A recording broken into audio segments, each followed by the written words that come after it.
Aloha Aina, and welcome to Voices of Truth. I'm Ehuke Kahu Cardwell, and we're here today on the Big Island, Hawaii, in our never-ending quest of interviewing people who are actively involved in the betterment of the Hawaiian nation. Today we're very privileged to have with us as a guest Keoni Choi. Keoni, welcome. Welcome Hello. to Voices of Truth. How are Thank you?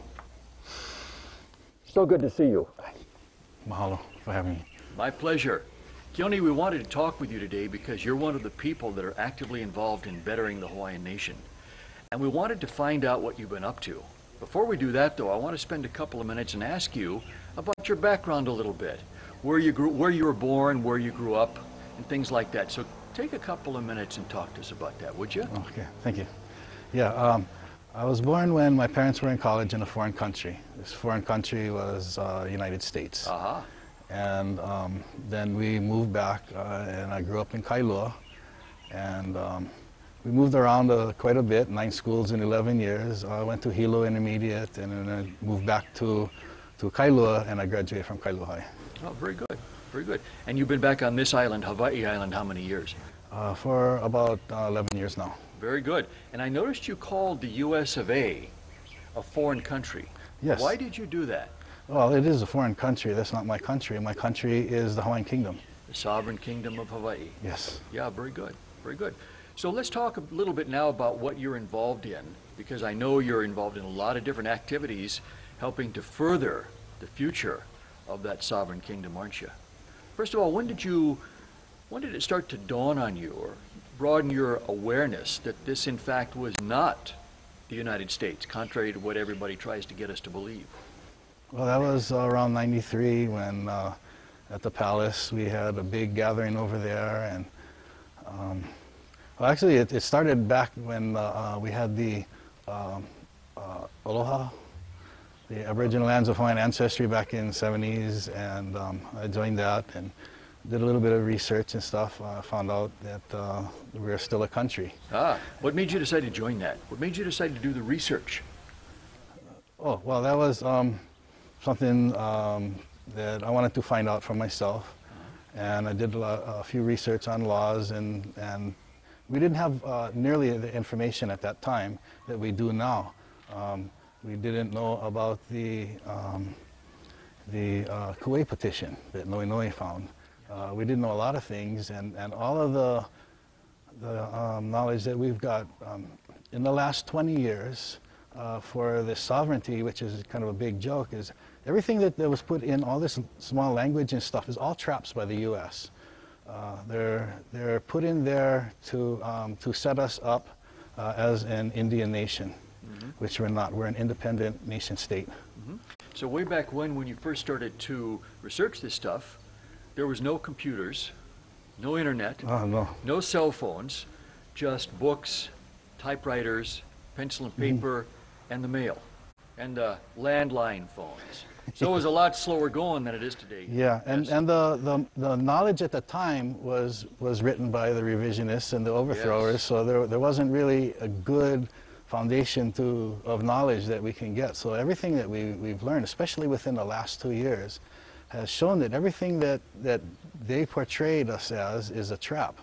It's Aboriginal, Indigenous, Native, inherent, that's all traps. This self part of self-governance, that's ridiculous. All of these things are put in there by the overthrowers, the occupiers, I mean, to trap us into to relinquishing our kingdom. Okay, so the overthrowers wrote the history in the books. And it fooled, you know, the old saying, you can fool some of the people some of the time, but you can't fool all the people all the time. Well, that's exactly what happened, isn't it? Yes. Yeah, it began to leak out. People began to smarten up, begin to research and go, holy smokes, there's a whole different story here, the real story, the real untold story, that phrase we hear sometimes today, about what really happened. And what the overthrowers wrote is a bunch of hogwash. How did that make you feel when you begin to see the light, see the truth from the fiction? Well, I went through the whole variety. You know, you get mad, you feel hurt, you know, about the disgrace of our queen. Her dignity was taken away from her. Her dignity needs to be returned. She needs to be restored in her position, and then we can let her rest in peace. Her position as executive monarch needs to be filled, and the rest of the positions in our government, all to the Constitution. Our whole national identity is in our Constitution and our laws. We have our Bill of Rights, we have our Hawaiian Constitution, and we have the compiled laws of the Hawaiian Islands, which are the Civil Code of the Hawaiian Islands and the Penal Code of the Hawaiian Islands. And all of these are organic documents. These hold our national identity, our national honor is in there, and the Akaka Bill wants to change all of that. They want us to rewrite some new organic documents to replace our national identity.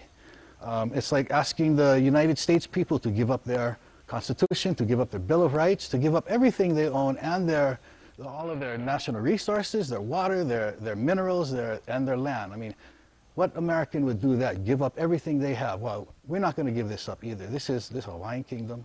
This is all of the national resources, the water, everything belongs to the people here. Our whole archipelago was incorporated into a kingdom.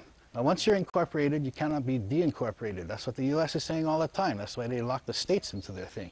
Well, we were already incorporated into the Hawaiian Kingdom. You cannot deincorporate the Hawaiian Kingdom. It's a sole and corporate aggregate.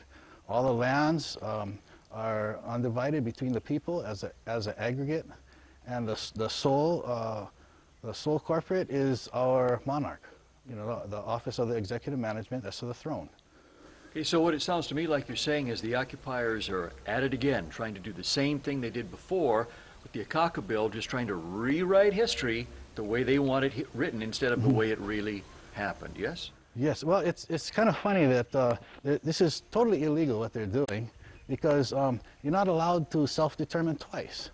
It's illegal not only according to Hawaiian law, but according to U.S. law and international law. Yes. It's illegal everywhere we look, huh?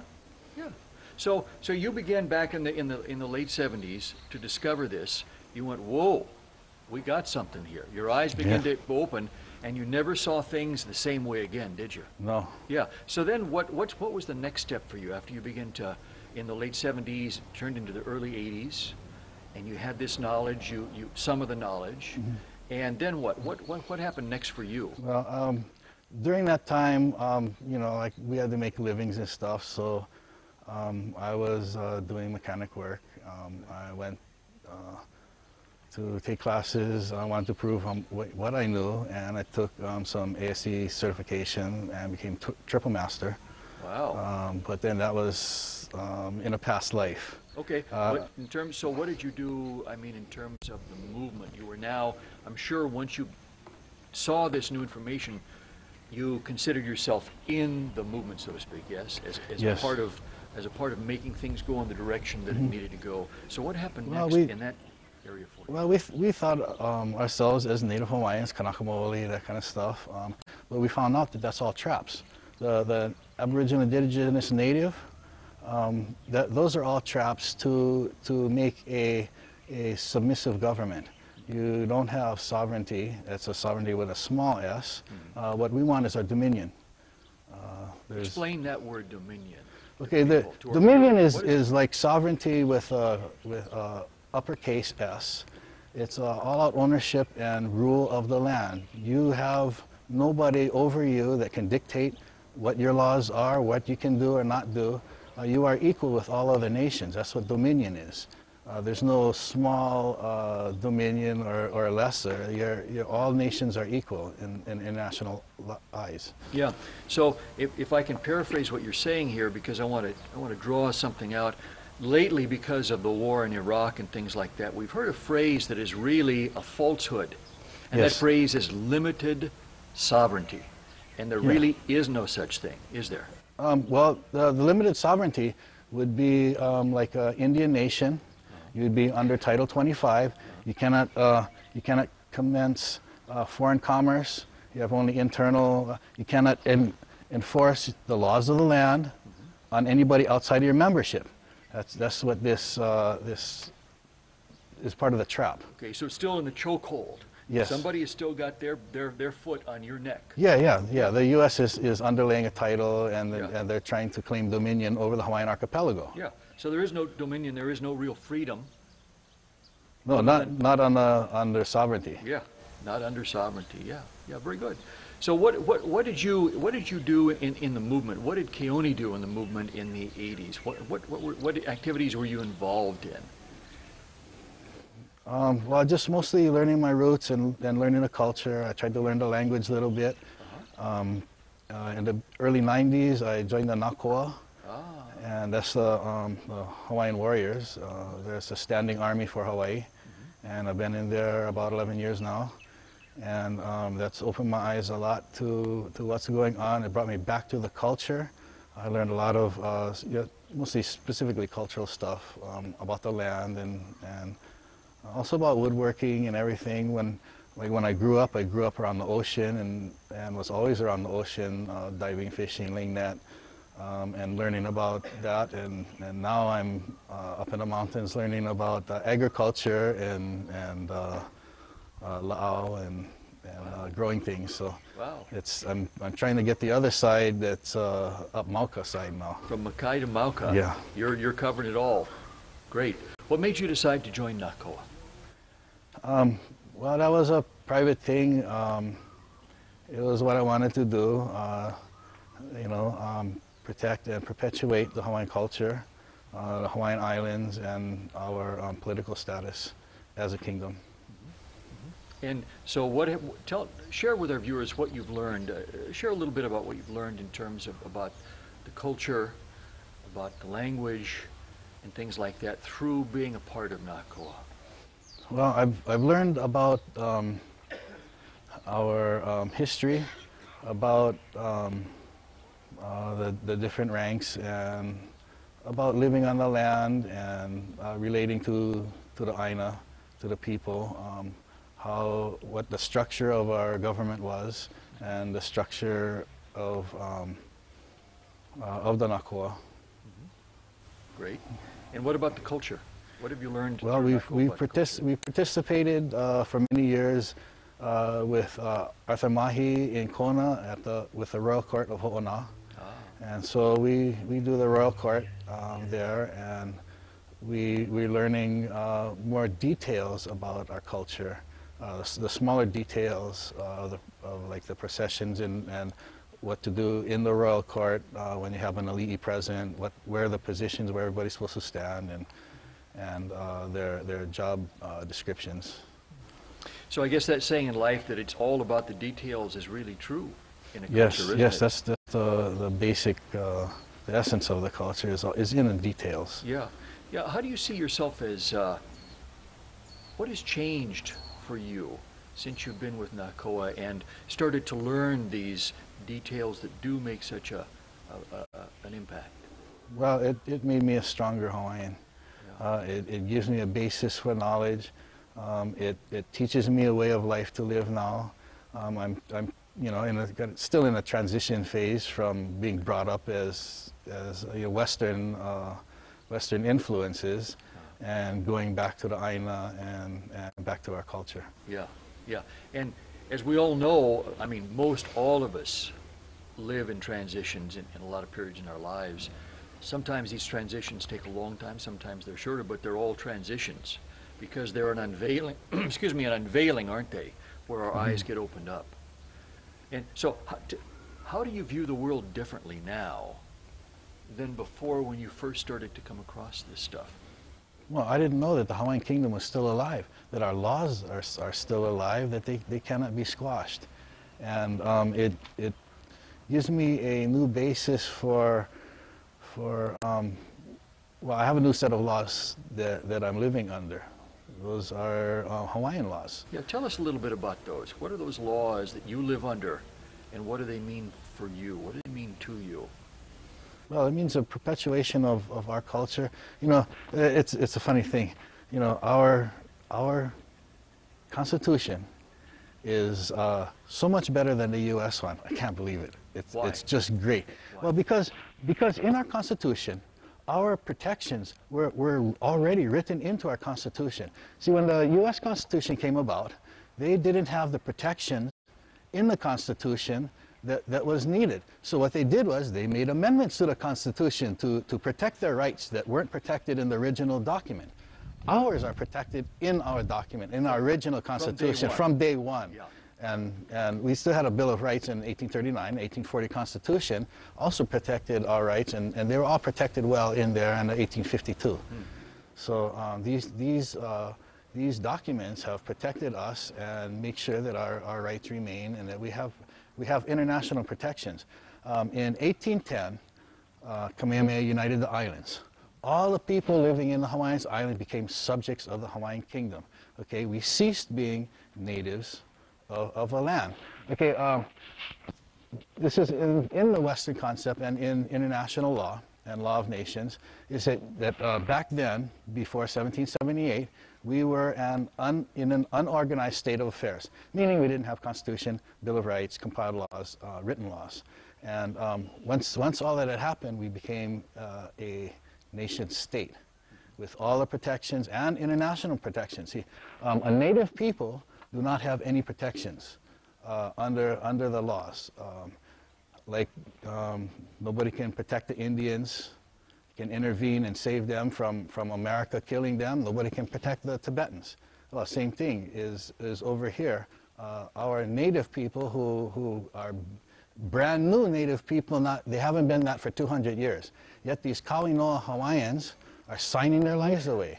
They have relinquished all of the Hawaiian Kingdom protections and international laws, all international protections that tells you that the U.S. cannot come in and invade your country and take over. As natives, they don't have any international protections. They strip themselves of all rights and protections under laws. And they go back to a native stance, which is, that's ridiculous. And that's part of the trap that the U.S. is putting on us. Yeah, the Kauinoa that you referred to is the Kauinoa registry that OHA is trying to get people to sign on to. Yeah, well, it started back with the Dawes Act in America to separate the Indians from their land. And then there was a Hawaiian registration.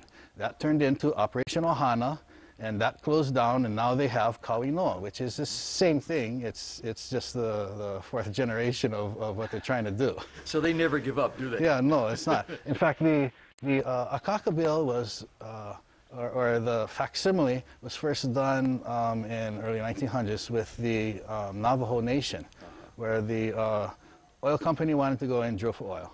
And the Navajo, the Grand Council, whatever, told them no.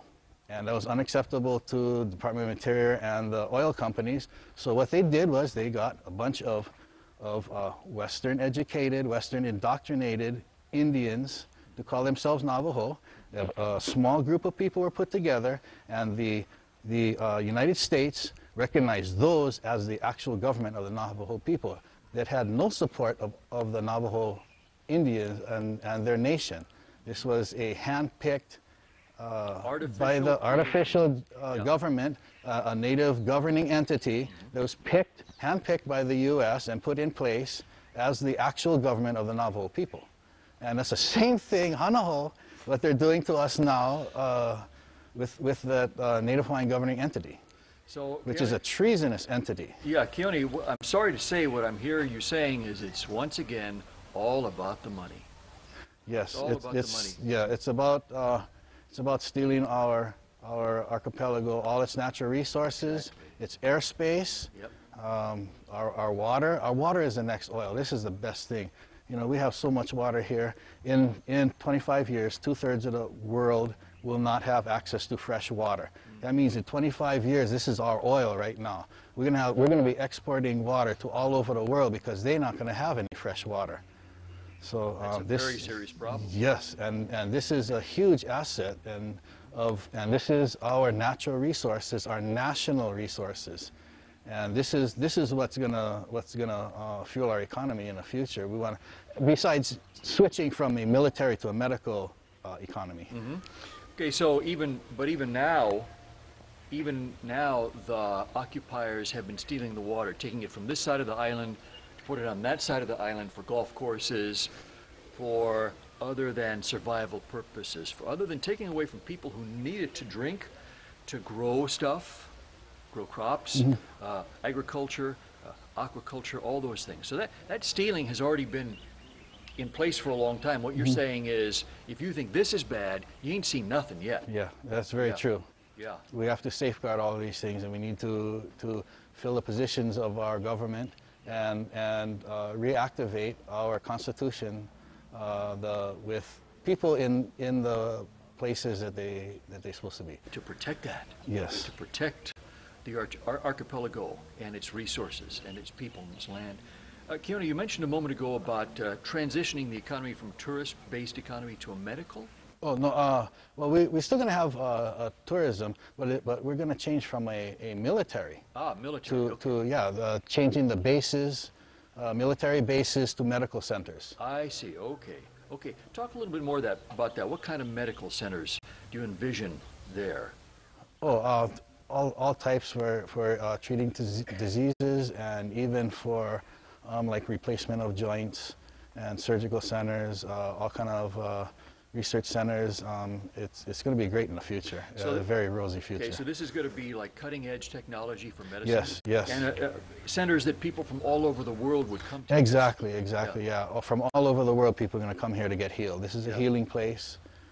You know, we have the life-giving waters of Kane, you know, they're all healing, and everybody comes here to get healed. Yeah, yeah, it is a healing place. Every square inch of the Aina here, the water is healing, the land is healing, and now see you're extending that whole concept into replacing the military bases in the future, hopefully with cutting-edge medicine technology. Yes. Yes. Good. That's.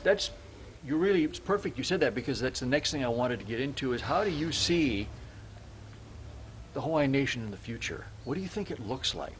What is it going to look like to you? Oh, this is the best nation in the world right here. You know, we have the fresh air, fresh water. We have good people, and you know, lots of aloha. Yeah, that's why everybody comes here. You know, they want to live this lifestyle, and it's a forward and progressive civilization. Yeah, good. So under a nation like we're talking about it, could anybody come and live here? Yes, yes. Just like any other nation, this is not by blood, which a lot of people are talking about. This is by allegiance. You know, you swear an oath, and you have allegiance to the throne, you know, to our kingdom. And it doesn't matter what color, what religion you are, none of that So even somebody who looks like me could be a citizen yes, absolutely. of the kingdom if I swear allegiance. Yes. So it would be just like it was way back when the Queen. Yes. Yeah. Well, from 1840, about 1840, once they got the Constitution and the Bill of Rights into place with our treaties, we were able to accept foreign people into the Hawaiian Islands, and between 1840 and 1893, there's 7,495 non-Kanaka Hawaiians loyal to the Crown.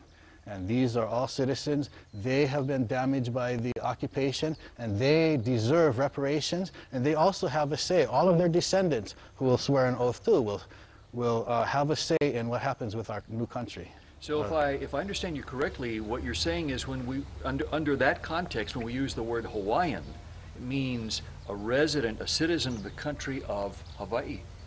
Yes, yes? Who is loyal to the Crown. Yes, who is loyal to the Crown, exactly.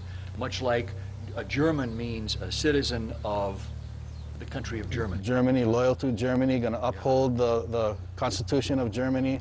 Just like America doesn't care what color or creed, race or religion you are, as long as you're loyal to their flag. Yep. Well, same thing here, just like any other country. You're loyal to Hawaii, you're going to uphold and abide by the laws of Hawaii, you're welcome here as a citizen. Great, super. You know, Keoni, I'm sure some of our viewers are sitting there watching this program today saying, wow, this guy has done all this work. This is really impressive. He's educated himself. He found out about all those things that happened that they had hoped to bury and never have see the light of day. And what would you say to people that are watching the show right now who also long to get involved in the movement but maybe don't know how to do that, a place to start, how they fit in? What would you say to them? What message do you have for them today? Well, if everybody has a chance to participate in our government and in our restoration. And the best thing to do is get the word out and to get some type of Well, we need to get the word out to the rest of the world. And we need to open up our borders, our country to foreign trade. There's many places that people can come in and help. And also doing research and helping us get our ducks in a row and participating that way. They can participate behind the lines, they can come up front, they can actually do actions. There's a lot of ways to participate. You can just learning and teaching the culture and keeping it alive. Good. You know, even you know, the law is everything. Yeah, very good. And if they wanted to get in touch with you, or how, you know, well, who do I get in touch with? How would they do that? Right now my email is konohiki1@webtv.net. Say it one more time. konohiki1@webtv.net. Good. And my number is 982-7298. Area code 808. 808, Good. yeah, here on Hawaii Island. Good, because we have viewers all over the world. You may get some international calls. You never know. Oh, I welcome them all.